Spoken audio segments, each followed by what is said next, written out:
ಶೇಕಡಕ್ಕಿಂತ ಹೆಚ್ಚು ಅಡಿಕೆ ಬೆಳೆಯುವಂತಹ ಒಂದು ರಾಜ್ಯ ಕರ್ನಾಟಕ. ಹಾಗಾಗಿ ಕರ್ನಾಟಕ ರಾಜ್ಯದ ಸರ್ಕಾರ ಅಡಿಕೆ ಬೆಳೆಗಾರರಿಗೆ ರಕ್ಷಣೆಯನ್ನು ಕೊಡಬೇಕಾಗಿತ್ತು, ಇದುವರೆಗೂ ಕೊಟ್ಕೊಂಡು ಬಂದಿತ್ತು.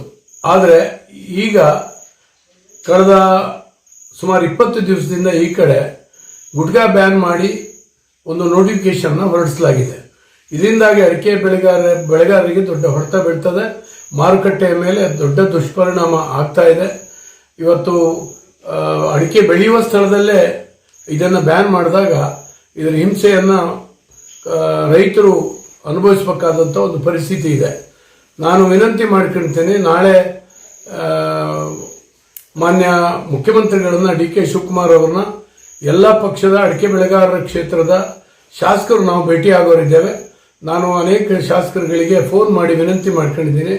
ನಾಳೆ ಒಂದು ಟೈಮ್ ಫಿಕ್ಸ್ ಮಾಡ್ಕೊಂಡು ಮಾನ್ಯ ಮುಖ್ಯಮಂತ್ರಿಗಳನ್ನು ಭೇಟಿ ಮಾಡಿ ಈ ರೀತಿ ಆಗ್ತಾ ಇದೆ, ಇದರ ದುಷ್ಪರಿಣಾಮ ರೈತರ ಮೇಲೆ ಆಗ್ತಾ ಇದೆ. ಅಡಿಕೆ ಬೆಳೆ ಇವತ್ತು ಬಹಳ ವಿಸ್ತಾರ ಆಗಿದೆ. ಸುಮಾರು 12 ಜಿಲ್ಲೆಗಿಂತ ಹೆಚ್ಚು ಜಿಲ್ಲೆಗಳಲ್ಲಿ ಅಡಿಕೆಯನ್ನು ವ್ಯಾಪಕವಾಗಿ ಬೆಳೀತಾ ಇದ್ದಾರೆ. ತರಿಯನ್ನು ತೆಗೆದು ಅಡಿಕೆಯನ್ನು ಹಾಕಿದ್ದಾರೆ. ಮತ್ತೆ ಅಡಿಕೆಯನ್ನು ಕಡಿದು ಹಾಕಲಿಕ್ಕೆ ಸಾಧ್ಯ ಆಗುವುದಿಲ್ಲ. ಇಂಥ ಒಂದು ಪರಿಸ್ಥಿತಿಯಲ್ಲಿ ತಾವು ರೈತರ ಕಲ್ಯಾಣವನ್ನು ಬಯಸಬೇಕು ಅಂತ ಹೇಳಿ ನಾಳೆ ವಿನಂತಿ ಮಾಡ್ಕೊಳ್ತಾ ಇದ್ದೀವಿ.